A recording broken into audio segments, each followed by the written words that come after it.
Marine Le Pen, de son côté, s'apprête à vivre un moment important de sa campagne. La candidate du Front National s'envole cet après-midi pour le Liban.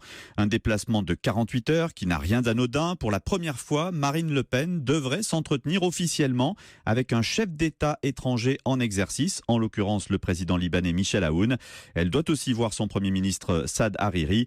Maxence Lambrec, ce déplacement dans un pays allié de la France, ça n'était pas gagné d'avance pour Marine Le Pen. Ce type de voyage, Marine Le Pen en a rêvé depuis plusieurs années. Son père n'y était jamais parvenu. Ces 48 heures au Liban ont demandé des mois de préparation, ce qui n'étonne pas Valérie Higounet, historienne, spécialiste du FN. Quand on se présente comme, pourquoi pas, une future présidente de la République, c'est évident que si on n'a pas de connexion à l'international et une représentation politique, ça ne peut pas marcher. Ce déplacement officiel n'est qu'un premier pas après une série de déconvenues. Ces voyages successifs, encore le dernier aux États-Unis, on peut considérer que c'est un échec.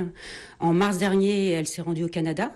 Ça a été plus qu'un échec. Donc c'est compliqué pour elle d'être reçue par des personnes, on va dire, qui ont une caution politique, qu'elle affiche. Et pour l'instant, elle n'y est pas parvenue en tout cas. L'an dernier, près de 70% des Français considéraient que Marine Le Pen ne représenterait pas bien la France à l'étranger en cas de victoire. Il lui reste donc 2 mois pour tenter d'inverser la tendance. Maxence Lambrec du service politique d'Europe 1.